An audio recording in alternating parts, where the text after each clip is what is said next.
हर खबर पर होगी आपकी पकड़। डाउनलोड कीजिए एबीपी लाइव ऐप।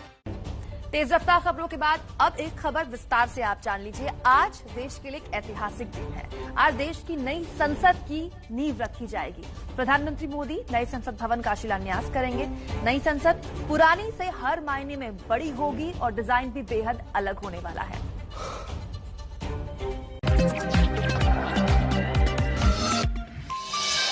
कैसी होगी देश की नई संसद? नई संसद की तस्वीर कैसी होगी?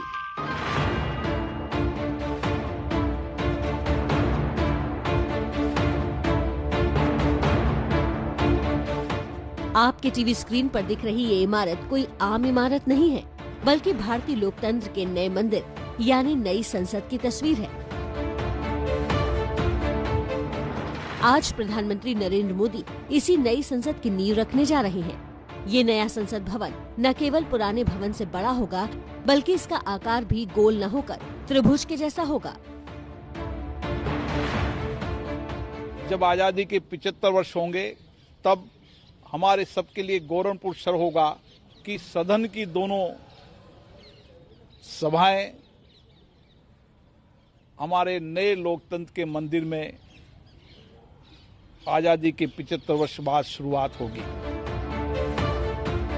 संसद मतलब भारतीय लोकतंत्र की सबसे बड़ी इमारत। संसद को आज तक हम बाहर से ऐसी गोलाकार इमारत और उसके खंभों से पहचानते आए हैं। करीब 100 साल पुराने इस भवन की न सिर्फ सूरत बदलेगी, बल्कि डिजाइन भी गोल नहीं होगा। नया संसद भवन होगा ट्रायंगुलर, यानी इस गोलाकार इमारत की जगह त्रिकोणाकार यानी 3 कोणों वाला बनेगा। इसे शास्त्री भवन के पास की खाली जमीन पर बनाया जाएगा। करीब 64,500 वर्ग मीटर जमीन पर इसका निर्माण होगा। नई संसद पुरानी संसद से 17,000 वर्ग मीटर बड़ी है और इसे बनाने में करीब 971 करोड़ रुपए की लागत आएगी। इसमें लोकसभा सदस्यों के लिए 888 सीटें और राज्यसभा सदस्यों के लिए 326 से ज्यादा सीटें होंगी। 1,224 सदस्यों के एक साथ बैठने की व्यवस्था भी होगी। प्रत्येक सदस्यों के लिए 400 वर्ग फुट का एक कार्यालय भी इस नए भवन में होगा।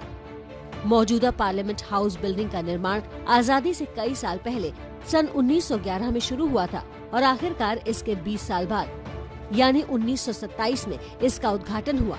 100 साल से भी ज्यादा वक्त से खड़े संसद भवन के नवनिर्माण या इसकी जगह नई इमारत बनाने की मांग सालों से की जा रही है और अब ये सपना हकीकत बनने वाला है। अत्याधुनिक सुविधाओं से लैस होगा नया संसद भवन। भारतीय संस्कृति और शिल्पकारों की कलाकृतियों की भी झलक दिखेगी। भूकंप रोधी होगा संसद का नया भवन।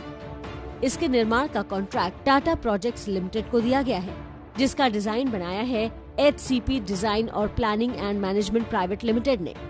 वैसे सरकार का प्लान तो संसद के अलावा इसके पास की सरकारी इमारतों को भी नए सिरे से बनाने का था। इन सभी भवनों को दिल्ली का सेंट्रल विस्टा कहा जाता है। मोदी सरकार का प्लान इसी पूरे सेंट्रल विस्टा को बदलने का था, लेकिन कुछ वजहों से सुप्रीम कोर्ट ने यहाँ निर्माण कार्य पर रोक लगा दी। हालांकि नए संसद भवन के निर्माण के लिए मंजूरी कोर्ट से दे दी गई है।